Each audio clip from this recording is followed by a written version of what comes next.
गया। बताओ, वाल्मीकि जी का तो पूरा जीवन दर्शन आपके सामने है, हमारे सामने है। तो फिर वाल्मीकि जी ने किया क्या? क्या किया? क्या किया बोलो? बोले उल्टा नाम और जपत जगो जान और वाल्मीकि भय ब्रह्मो। ये कौन सा नाम जपा उन्होंने? उल्टा नाम। अच्छा, राम। राम। इधर देखो, सीधा नाम क्या है? राम। राम नाम है कि रूप है? राम नाम है। शब्द राम, ब्रह्म राम है नाम बड़। इधर देखो, और बरदायक बरदानी और राम चरित सतकोटि महा बोले लिए महेश जी जानी। अच्छा व्यास जी, जो नाम होता है वो आकार से रहित होता है। ये नाम है, राम नाम है। जो नाम है राम नाम है, रूप नहीं है। राम, रा, आ और माँ, ये नाम है। ये अक्षर है कि नहीं? सो सुख धाम रुको, और राम असनाम। इधर देखो, ये नाम है, रूप नहीं है। रा, आ और माँ। विच्छेद न करो। तो जब ये शब्द लिखा गया, राम का कोई विच्छेद नहीं है, विच्छेद न करो। हे तू कृषानु भानु हिम कर को। तो क्या है इसमें? ये क्या है? क्या है ये? रकार है और मकार है। एक छत्र एक मुकुट मणि बिनु। अच्छा नाम क्या है? और बरन विराजे देव। नाम में कोई आकार नहीं है। बिनु पग चलई, राम के नाम में, बिनु काना, राम के नाम में विच्छेद है ही नहीं। विधि नाना आनन रहित सकल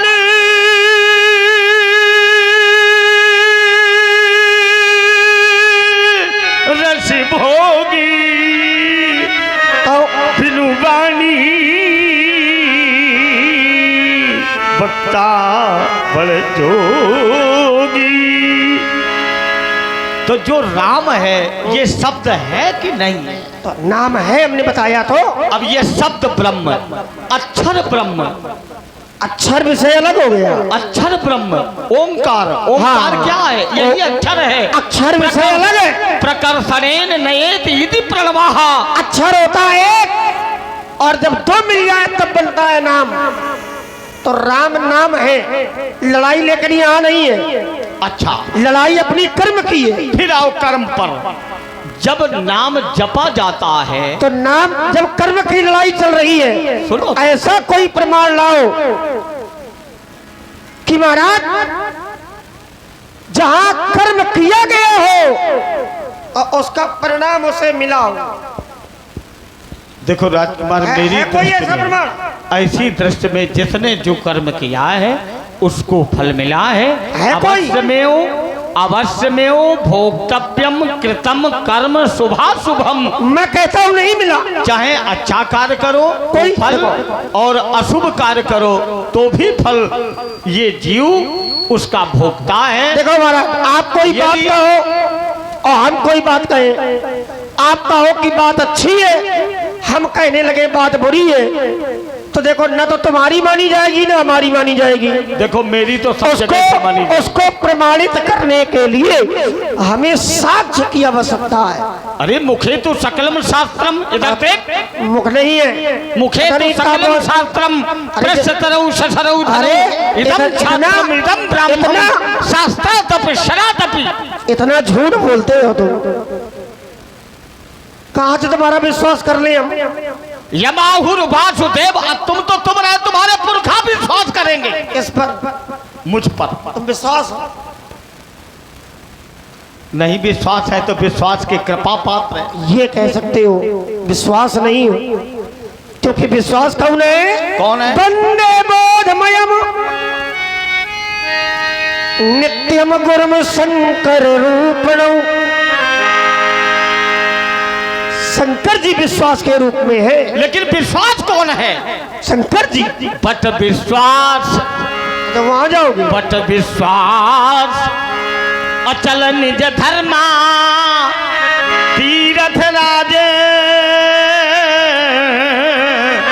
प्रयाग सुकर्मा। बट विश्वास, वहाँ बट विश्वास है। अगर भगवान शिव पर भरोसा नहीं, शिव वाले पर विश्वास नहीं, तो महाराज तो जो धरती पर आप बरगद का वृक्ष देख रहे हैं, कहीं विश्वास नहीं है। ये भगवान शिव का स्वरूप है। जो कदली माने केले का वृक्ष देख रहे हो, ये स्वयं नारायण विष्णु जी का स्वरूप है। प्रातः काल अगर भगवान भास्कर का दर्शन हो जाए, अरुणिमा का दर्शन हो जाए, कदली के वृक्ष का दर्शन हो जाए, गाय के दर्शन हो जाए, गंगा के दर्शन हो जाए, तुलसी के दर्शन हो जाए और ब्राह्मण के दर्शन हो जाए, तो अपने को अहोभागी समझना। अच्छा, अमराई, अमराई किसका प्रतीक है? ये भी परमात्मा का द्योतक है। ठीक ठीक बताओ, अमराई किसका प्रतीक है? राम का। भाई कदली आपने बताई, बट विश्वास बताया, बट वृक्ष किसका प्रतीक है ये भी बताया, विश्वास का।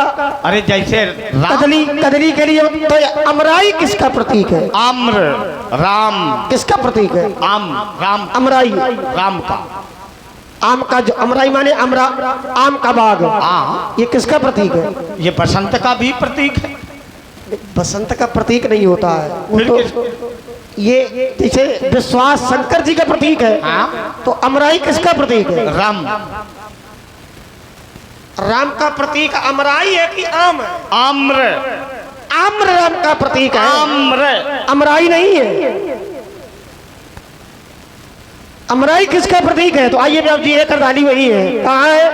ओम शंकर जी कहते हैं। शंकर जी से पूछा गया कि अमराई किसका प्रतीक है, तो शंकर जी ने उत्तर किया माता पार्वती से, ओम बोले संतो सभा और चौदिसी अमराई। जो अमराई बाग है, अमराई संतों का प्रतीक है। आम का जो वृक्ष है वो संत का प्रतीक है। आम का जो वृक्ष है ये संत का प्रतीक है। और चिंतन करो, आम के जो पत्ते हैं वो किसका प्रतीक है? तो व्यास जी, आम के जो पत्ते हैं वो संयम का प्रतीक है। आम के जो पत्ते हैं, आम के जो फूल हैं, बौर फूल, तो आम के जो फूल हैं ये किसके प्रतीक है? संयम, नियम, संयम नियम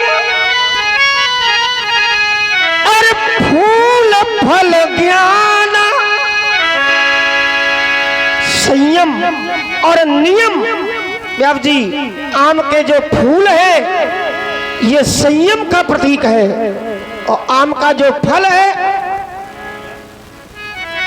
आम का जो फल है, तो आम का फल भैया ज्ञान का प्रतीक है। आम का जो फल है वो ज्ञान का प्रतीक है। तेज कुमार जी, आम के अंदर, हाँ बोलो आप। हेलो, आप हैं हमारे मुन्ना भैया खड़ेलोदन लाइट डेकोरेशन। हमारे पूज्य लक्ष्मण जी के चरणों में और परशुराम जी के चरणों में 31 रुपये समर्पित कर रहे हैं। भगवान को खुशी रखें। अच्छा, आम के अंदर भैया क्या होता है? व्यास जी, बौर नहीं, आम के अंदर, अब बौर से फल और फल में आम, रस। आम का जो फल है, हाँ, उसके अंदर क्या मिलेगा? रस, रस मिलेगा ना। हाँ, वही परमानंद आम, की अनुभूति। आम के रस को किसका प्रतीक माना जाएगा? आनंद का। आम के रस का जो प्रतीक है वो क्या है?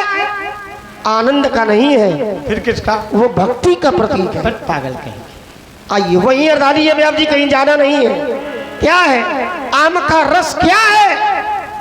बोले हरि पद रति रस,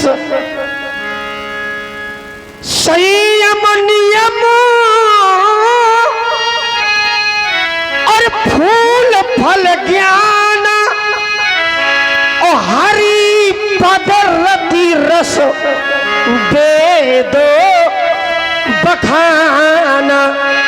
संयम नियम ये फूल और ज्ञान है, और जो आम का रस है वो व्यास जी भगवान की शरण रूपी भक्ति का प्रतीक है। तो देखो अब और थोड़ा चिंतन करो। और आप हैं हमारे वीरेंद्र निषाद, 51 रुपये हमारी महान मूर्तियों के चरणों में समर्पित कर रहे हैं। भगवान उनको सदैव सुखी रखें। आपने कहा कि कर्म से ही सब होगा, कर्म किया जाएगा तो परिणाम मिलेगा। हम कहते हैं कभी कभी कर्म भैया न किया जाए परिणाम फिर भी मिलता है। अब मैं आप लोगों को एक कथा से जोड़ रहा हूं। व्यास जी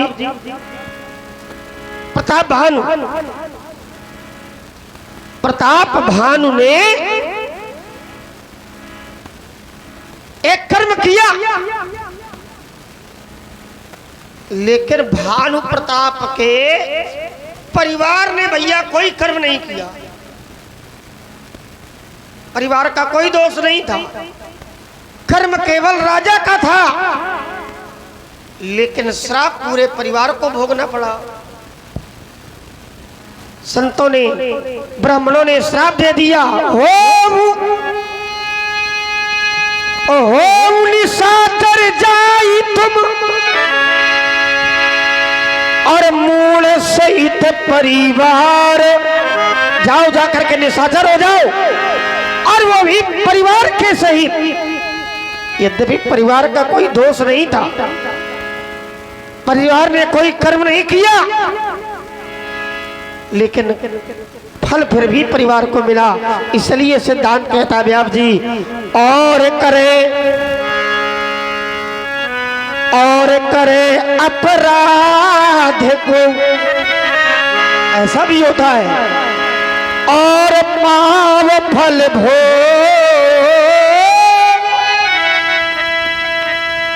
अति विचित्र भागमय गति, और को जग जाने, और करे अपराध को और पाप फल भोग, अति विचित्र भगवंत गति को जग जाने। कभी कभी ऐसा भी होता है कि कर्म न किया जाए, लेकिन भगवान की गति अगर लग गई, भगवान ने चाह लिया, भगवान की इच्छा लग गई, तो परिणाम आपको भोगना पड़ेगा। क्योंकि सिद्धांत कहता है, बोले राम कीन चाहे सो होई, राम कीन और चाहे सो होई, और करे ये अन्यथा अस नहीं। जैसा राम जी चाहेंगे संसार में वैसा ही होगा।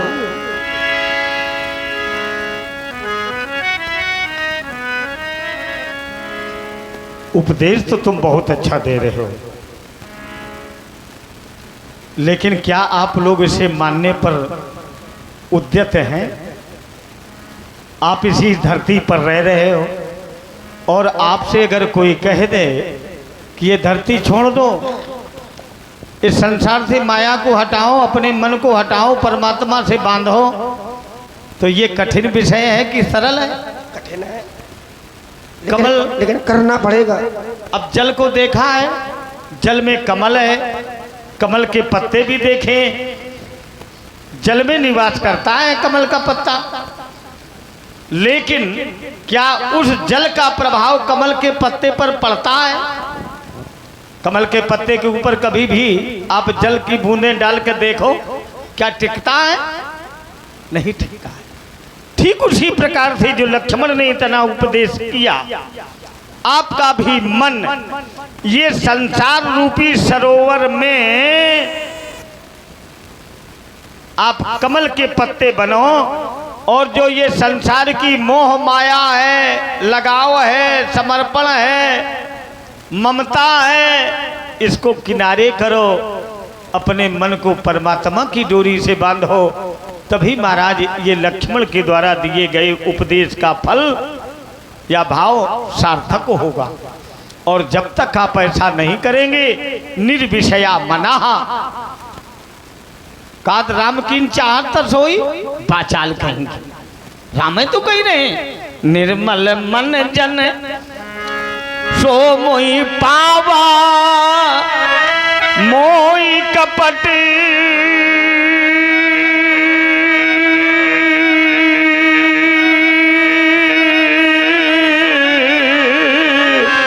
छल छिद्र न भावा।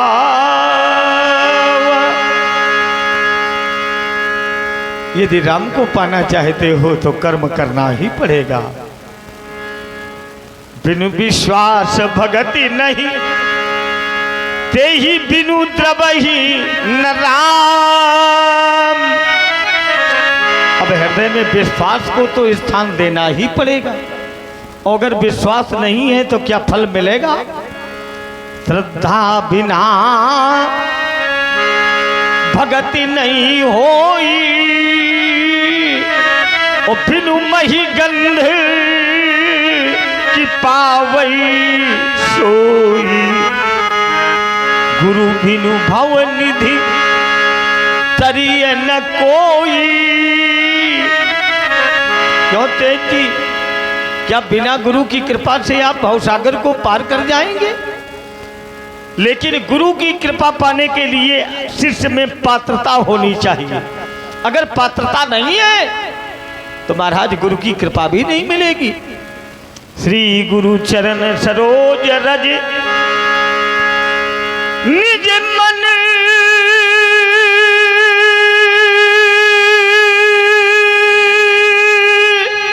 मुकुर सुधार।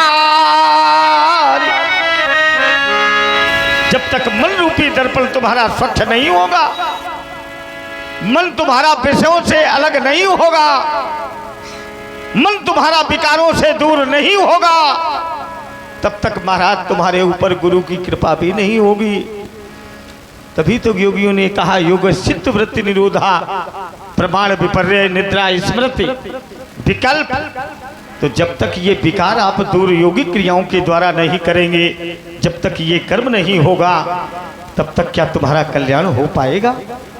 असंभव। आपने कहा कि अगर पात्रता नहीं है तो क्या गुरु कृपा नहीं होगी। नहीं होगी। मैं कहता हूँ होगी। कभी नहीं होगी। आओ यहीं एक प्रमाण से आपकी बात को काटूंगा। आप केवल बात लाओ महाराज, मैं वहीं मिलूंगा। एक व्यक्ति ऐसा था जो सदैव गुरुदेव भगवान का अपमान करता था, और एक बार पुनः वही काम उसने किया। गुरुदेव भगवान का अपमान किया।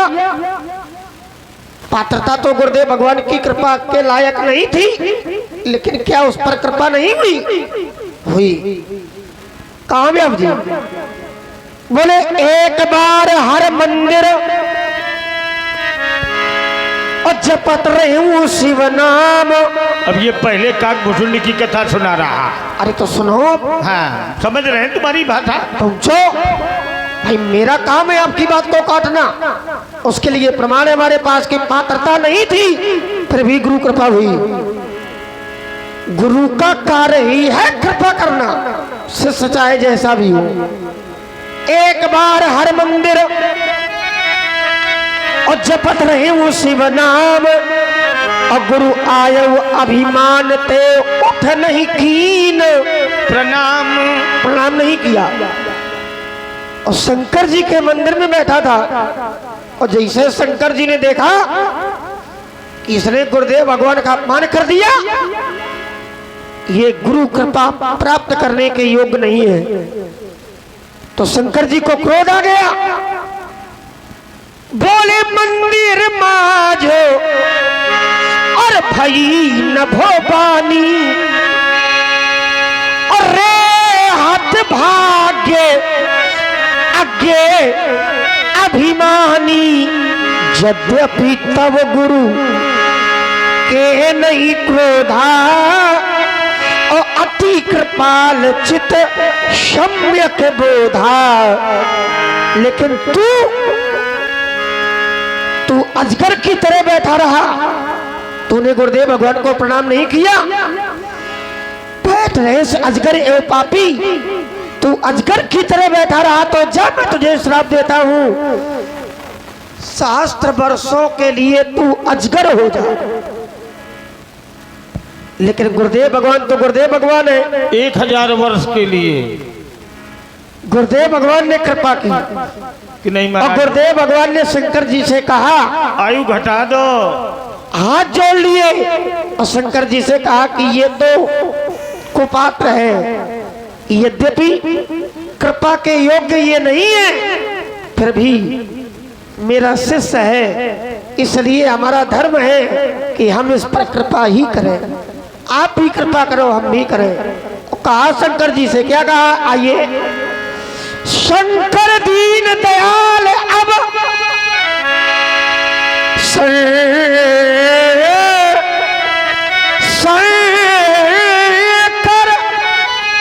मालकोस, ये बात, शंकर दीन दयाल अब और यही पर हो कृपाल। शंकर दीन दयाल अब यही पर हो कृपाल, और ऐसी कृपा करे कि आपका जो कठोर श्राप है ये थोड़े काल में ही समाप्त हो जाएगा। नमामि समीशान निर्वाण रूपम विभुम व्यापकम ब्रह्म वेद स्वरूपम निजम निर्गुणम निर्विकल्पम निर्हीहम।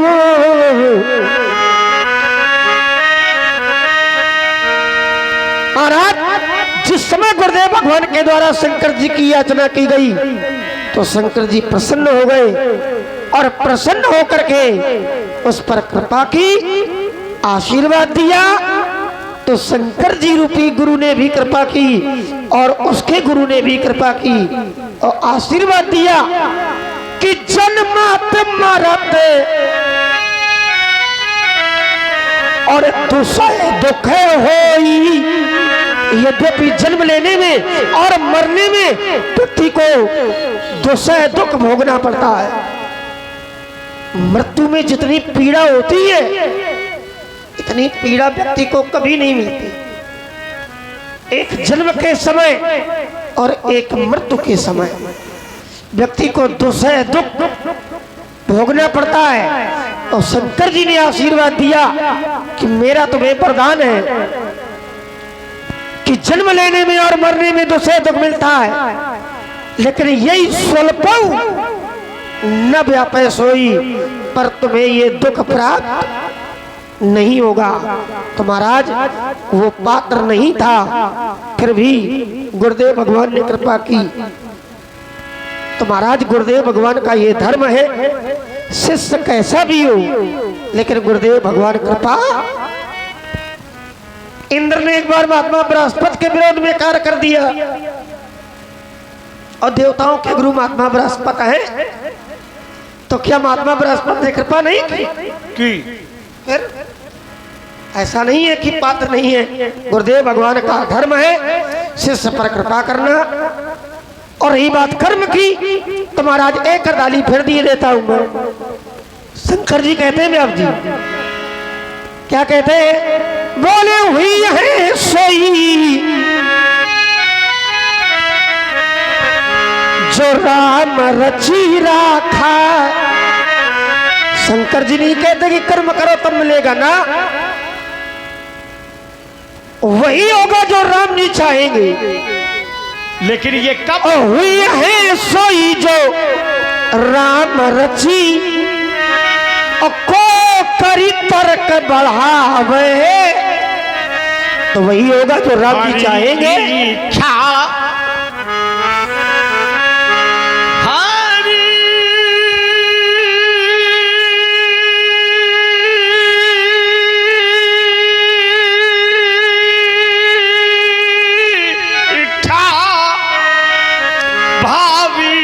बलवाना उत्तर हो गया, जहां पर हर की इच्छा प्रबल हो जाएगी वहां कोई कर्म काम नहीं करेगा, वहां पर शिव स्वयं विमुख हो जाएंगे, वहां कर्म ही नहीं है। हुई है सोई वहाँ कर्म ही नहीं है। अब आप आग में कूदने जा रहे हैं, अर्धाली पूरी करो। का ठेका लिखा है क्या? पूरी कराओ। बाबा उतरे ना हो। अरे सब कुछ आता, क्या नहीं आता? तुम्हारी हाथ स्वाद का उत्तर है। तो पूरी करो फिर अर्धाली। नहीं करेंगे, करवा लो अपने सामान थो। तो कैसे मानेगी आती है तुम्हें? अरे बनेगी, आया बड़ा मैं सिखा। आधी अर्धाली में उत्तर है, अब पूरी पढ़ दे तो उत्तर निकल आएगा। बहुत पूरी न पढ़ोगे, बड़े चतुर है ना, क्योंकि तुम्हारा फसाव है। लेकिन तेज जी, रघुवंश के कथन अनुसार मैं उसी की दृष्टि को स्वीकार करके इस धरती को स्वीकार किया, लेकिन मैं नहीं जानता था कि तुम इतने चतुर्मुखी निकलोगे। ये करिया हमारे सामने तुम खड़ा कर दो।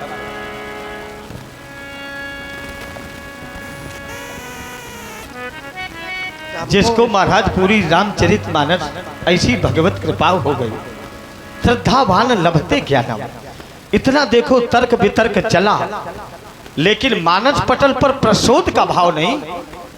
तो जिस ज्ञान में समर्पण है, शिष्यता है, सदाचारिता है, तेज जी, ऐसा ही ज्ञान समाज में इन ज्ञानियों के द्वारा पूजा जाता है। बेटे अमोघ वरदान है, इसी प्रकार से भगवत कृपा बनी रहे, ब्राह्मणों का सुंदर आशीर्वाद रहे। जब तक इस संसार में धराधाम रहे, तब तक तुम्हारा यश गगनोन्मुखी तक प्रसारित हो। मैं धर्म मंच से तुम्हें सुंदर आशीर्वाद से अलंकृत करता हूँ। ब्राह्मणों का आशीर्वाद ही है, महापुरुषों की कृपा है। और रही बात तेज कुमार भैया की, तो महाराज ये अपने आप में एक महापुरुष है। आज तक के जीवन में बड़े बड़े अपराधियों ने इनके सामने अपराध किया, पर आज तक हमने कभी भी इनके जीवन में क्रोध देखा ही नहीं। अपराधी से भी इतना प्रेम से बोलते हैं महाराज कि अपराधी भी अपना हो जाए। बैरियू अमुक बड़ाई करेगी, क्या बात है जी। तो ये आपका नाम बहुत सुना, ये जीवन, लेकिन आज आपका पहली बार साक्षात्कार कर रहा हूँ। यद्यपि ये धरती हम बहुत समय से घूम रहे हैं। और दूसरी बात, हाँ, लोग लीला का आयोजन ले जाएंगे, इसके बाद कह करके कुछ जाएंगे पर करेंगे कुछ। पर पूरी ईमानदारी के साथ जो कहेंगे वही करेंगे। क्यों तेज? अब कोई आपातकालीन समस्या आ जाए विषय अलग है। नहीं, उसके लिए मैं खड़ा हूँ। उसके लिए तो हम भी खड़े हैं। जहाँ आपातकालीन समस्या हो वहाँ बताना। आपातकालीन दरवाजा तो हम लोग तोड़ सकते हैं ना। ये पूरा मेहुना गांव तुम्हारे साथ में खड़ा होगा। ये मेहुना की धरती को मैं बहुत भली प्रकार से समझ रहा हूँ। बहुत अच्छा ग्राम है, बहुत अच्छे लोग हैं। लोग तो अच्छे हैं, लेकिन इनका जो बर्ताव है,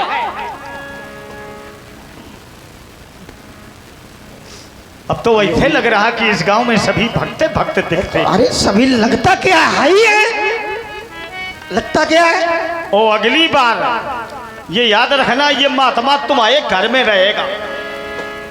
तुम इधर उधर जो हमें कर रहे हो, अगली बार फिर आओगे क्या? लेकिन जिस, अरे तुम क्या समझे हो, मेहुना की धरती फिर आओगे जब तक ये सुधरेंगे नहीं। हाँ। और जब ये सब सुधर जाएंगे तो फिर दूसरी धरती बनाएंगे। तो ये बिगड़े कहाँ से है? हमका लागत है ये सब, लड़काऊ, अब तुम ज्यादा हमसे न कमाओ।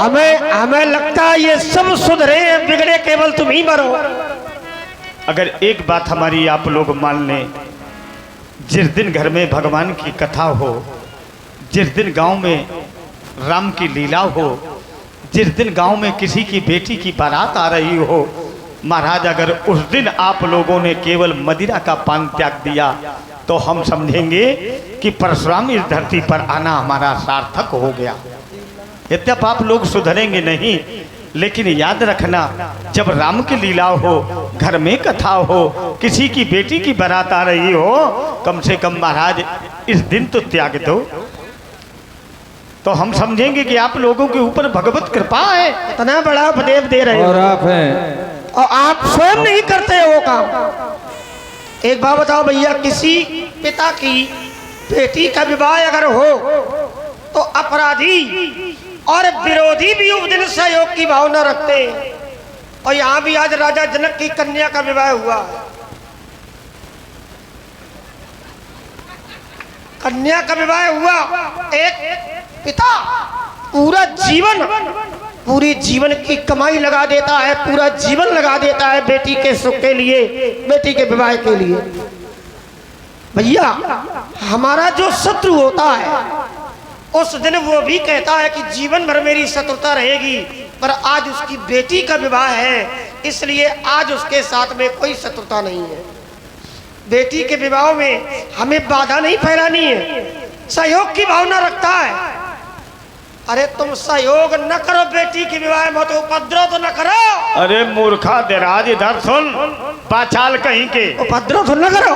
हाँ ध्यान दें, आप हैं हमारे भैया श्री कल्याण यादव जी, आपकी ओर से 51 मुद्राएं भगवान परशुराम जी और भैया लक्ष्मण जी के चरणों में सादर समर्पित हो रही हैं। बहुत बहुत धन्यवाद। ना ही सीता जी ब्रह्मा की सृष्टि के अंतर्गत पैदा हुई, ना ही ये धनुष ब्रह्मा की सृष्टि के अंतर्गत धरती पर आया, और ना ही ब्रह्मा की सृष्टि के अंतर्गत ये परशुराम जी आए, और ना ही ब्रह्मा की सृष्टि के अंतर्गत धनुष तोड़ने वाला है।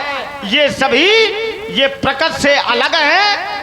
तो हमारे द्वारा जो भी कर्म होगा राजकुमार लक्ष्मण प्रकृति से अलग नहीं के लिए पूजनीय होगा, प्रकृति से समाज के लिए वंदनीय होगा, समाज के लिए अनुकरणीय होगा। ये सब यही परमात्मा की लीला है। ये सब दर्शन न दो लीला है, वो सब जानते हैं। पर आपने कहा कि बेटी के विवाह में सहयोग करना चाहिए, तो तुम ब्रह्मा जी की सृष्टि में हो या ना हो इससे हमें मतलब नहीं। हाँ, तुम चाहे जो कुछ हो, बेटी के विवाह में सहयोग करो, तांडव न मचाओ। तो तुम हमें धनुष तोड़ने वाले को दिखाओ। न दिखाएंगे क्या कर लोगे, जब करे पाओ तुम कर ले आओ देख ले।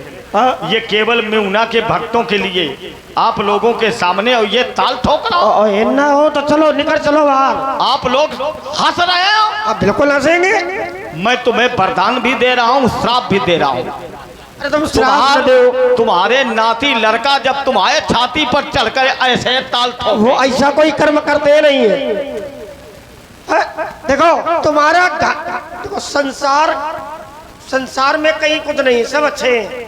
ये सब अपने माता पिता की सेवा करते हैं, इनके माता पिता बहुत अच्छे हैं। तुम्हारा पूरा घर बिगड़ैल है, पूरा परिवार बिगड़ैल है तुम्हारा। हम बिगड़े। हाँ इधर देख, उठा के दही मारन छाती बैठ जानी, गोविंदाय नमो नमः। अरे तो छाती में बैठ ले। क्या प्रभु हमारे महात्मा पूर्वज प्रभु तुम्हारी देखो। अच्छा एक बात बताओ, जिस घर में पिताजी पुत्र से कहे कि तुम मातारी का मारो, जिस घर में एक बेटा अपनी माता पर हाथ उठावे, बताओ भैया वो परिवार कैसा होगा? भाई जिस घर में एक बेटा मां पर हाथ उठावे और पिताजी सहयोग में खड़े हो कि मारो, मातारी का मारो, वैसे तुम्हारा घर है, तुम्हारे भाई को मारे। अरे वही, और जिस माता का पति ना हो, माता विधवा हो गई हो, माता का पति ना हो, और वो माता का पति ना और हो, वो माता अपने पुत्र से कहे बेटा मैं विधवा हो गई, और पुत्र ने माता का सौभाग्य अगर वापस कर दिया तो फिर वो पुत्र कैसा है आप लोग विचार करें। जिस समय उन आतताइयों ने हमारे पिता का सिर काटा, मेरी मैया बहुत रोई। मैंने अपने पिताजी को जीवित किया। तुमने किया? माता और किसने? तुम्हारे बाप ने किया। तुमने किया? किसने किया? बोलो, बताओ किसने किया? मैंने किया। तुमने कैसे कर दिया? संजीवनी तुम्हारे पास थी नहीं उस समय। मैं संजीवनी विद्या थी। तुमने कैसे कर दिया? तुम्हारे कहने से नहीं थी। तुम्हारे बाबा के पास थी, तुम्हारे पिता के पास थी, तुम्हारे पास तो थी नहीं। हमें भगवान और नहीं तो अगर तुम्हारे पास थी अगर तुम्हारे पास थी तो जिस समय तुमने माता जी को मारा तो फिर तुम जीवित कर देते। इसलिए नहीं किया। जीवित किया नहीं, क्यों? जीवित करवाया। क्यों? क्योंकि उस समय संजीवनी विद्या आपके पास नहीं थी। इसके बाद आपके बाबा के द्वारा ये विद्या आपको प्राप्त हुई है। पहले किसने दी? सबसे पहले जब मैंने पिता को जीवन दान दिया तो हाँ। ये विद्या किसने दी? बाबा ने। बाबा ने दी। सबसे ये विद्या सबसे पहले किसके पास आई? भगवान शिव के पास। सबसे पहले सबसे पहले शिव जी ने शुक्राचार्य जी को दी, शिव जी ने महात्मा कश्यप को दी, और शुक्राचार्य जी ने? शुक्राचार्य जी ने अपने भक्तों को दी, अपने अनुयायियों को दी। किसको किसको किसको पता है? तो मैं चक्कर में न पड़ो। ठीक फिर ठीक तुम्हें बताओ, पता जब हम है। खड़े हो सामने। और ऐसे इस बताओ। विद्या का प्रयोग केवल एक बार ही हो सकता। इसके बाद वो वही विद्या महात्मा आपके बाबा के पास आई। वो युग दूसरा था। युग बीते, रातें बीती, सब अरे! चांद सितारे बदल गए। एक बार ये सब तमाशा हुआ। तो युग बीता वो मानते, पर विद्या तुम्हारे पास नहीं थी। तो फिर पिताजी जीवित कैसे हुए? हाँ, पिताजी को आपके बाबा के द्वारा जीवित किया गया। परशुराम का कोई योगदान नहीं रहा। क्या योगदान है? तुमने बाबा से विनम्र निवेदन किया, बाबा ने तुम्हारे जीवित किया, और वहीं पर वो विद्या तुम्हें प्राप्त हुई। भगवान ये शंकर- बाबा नहीं बने थे। हाँ, वो थे, वो तो अभी भगवान है। शंकर ने परशुराम इनके- को मृत संजीवनी की विद्या दी। इनके बाबा, इनके पिताजी अब भी हैं। चिरंजीवी हैं। सप्त ऋषियों में आठ- जमदग्नि जी का नाम। आठ लोग ऐसे हैं संसार में जो चिरंजीवी हैं। कितने लोग? 8। आठवें का नाम नहीं है मार्कंडे जी का, तो नाम लेकिन है। तो गिनाओ। नहीं, सप्ताहिते चिरंजीवी ना। उसमें 7 ही है। अरे तुम 8 की बात करते हो, हम कहते हैं 9 ऐसे हैं जो अरे हम कह रहे हैं 11 ऐसे। तो 7 कहाँ लिए घूम रहे हो तुम? और जब भगवती की कृपा हुई, अच्छा 11 कैसे? 9 कैसे? 9 बता रहे, 7 तो तुम्हें पता है। 7 तुम्हें पता है। अबे या तो नहीं। अबे मैं जीता जागता हूँ। अबे चिरंजीवी कैसे हो? अरे तुम न मरो कभी। 7 चिरजीवी हैं, ये सबको पता है। कौन कौन? अब कुछ द्वापर में होंगे। पहले बताओ तुम, अभी पहले नाम बताओ। क्योंकि श्लोक बोलते हो, चाणक्य नीति के श्लोक सुनाते हो, कहते हो ये मनुस्मृति में लिखा है। तो श्लोक हमारा जो होगा वो गलत नहीं होगा। देखो, अगर राजकुमार लक्ष्मण ज्यादा बड़ी बात न करो, हाँ। क्योंकि तुमको मैं आशीर्वाद दे चुका हूँ, तो आशीर्वाद की महत्ता को बनाए ये रखो। आंखें किसको दिखा रहे हो? ये आंखें किसको दिखा रहे हो? अपने चाचा को दिखा रहे हैं। ये ठीक है। हाँ भाई, आंखें दिखा के बात ना करो। कह रहा आंखें किसको दिखा रहे हो? मैंने कहा अपने चाचा को दिखा। तो वो भी ठीक है। लक्ष्मण तुम्हारा चाचा है। हाँ, अब कहो इसको भी प्रमाणित कर दें हम। अरे विश्वामित्र हमारे बाबा, और विश्वामित्र के ये लड़का आई सीधे सीधे समझो। बाबा देखो का इनकी लड़का चाचा। सीधे सीधे समझ लो, सीधे, वहां कुछ घुमाव नहीं है। इन्होंने चाचा कहा, हमने मान लिया। कैसे? विश्वामित्र जी की बड़ी बहन जिनका नाम था सत्यवती, इनके बाबा को भी आई। बाबा ऋषि, ठीक। इनके बाबा को बाबा विश्वामित्र जी की बहन में आई। इस संबंध के कारण विश्वामित्र जी इनके पिताजी के हो गए मामा। भाई बाबा का जो साला होगा वो मामा ही होगा। इनके मामा नहीं, इनके पिताजी के मामा हो गए, क्योंकि इनके बाबा के वो साले हैं, और इनके हो गए नाना।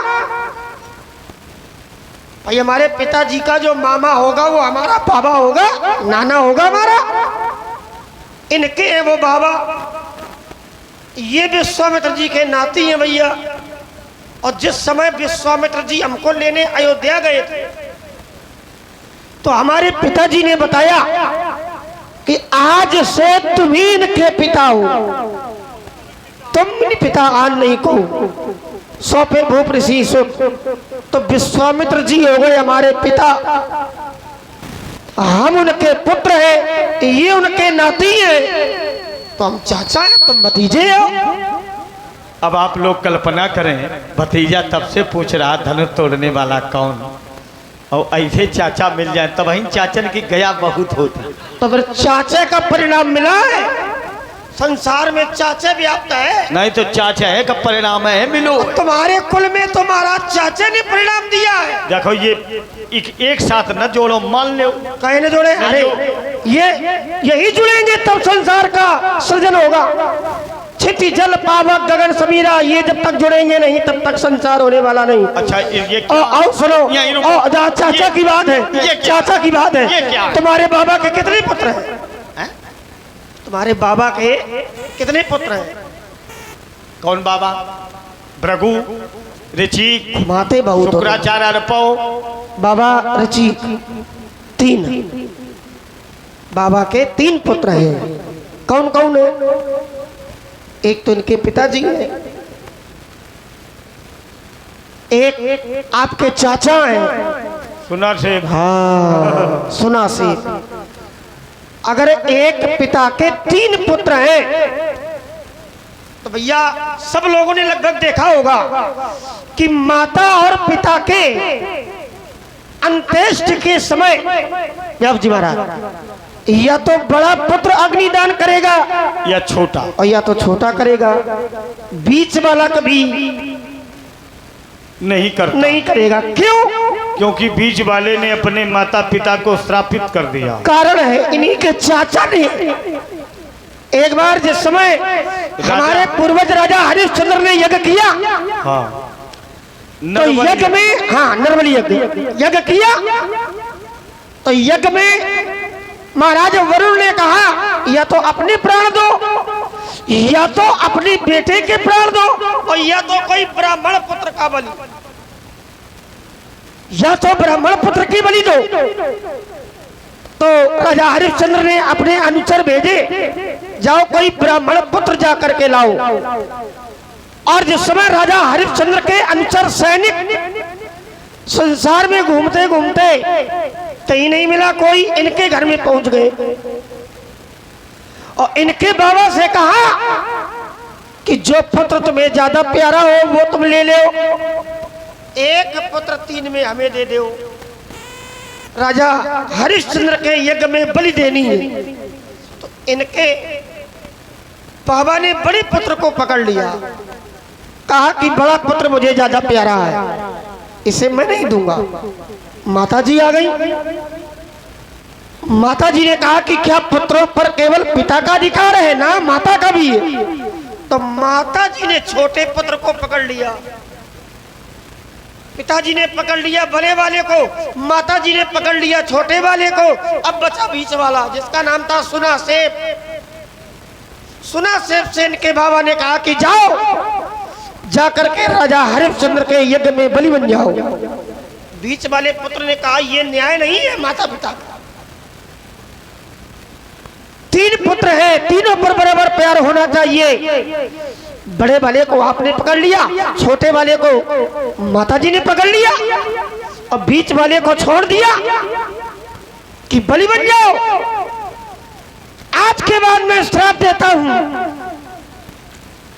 माता पिता का अंतिम संस्कार माता पिता के अंत्येष्टि में अग्निदान या तो बड़ा पुत्र करेगा या तो छोटा पुत्र करेगा। आज से बीच वाले पुत्र का कोई अधिकार नहीं होगा। तभी से बीच वाले पुत्र के द्वारा अंत्येष्टि में अग्निदान नहीं किया जाता। वो मामा की अंत्येष्टि कर सकता है, मामा की अंत्येष्टि करने का पूरा अधिकार है। विश्वामित्र जी से और ये तभी से प्रथा चली आ रही है। क्या बात है लक्ष्मण, तुम्हारे इस बुद्धि बल की बलिहार, तुमने हमारे विषय में विशेष ज्ञान अर्जित किया। अस्तु व्यास जी, बहुत समय पड़ गया, इसलिए जाओ कहीं जाके पूजा पाठ करो, भजन कीर्तन करो। पूजा करे कि पाठ करे? पंजीरी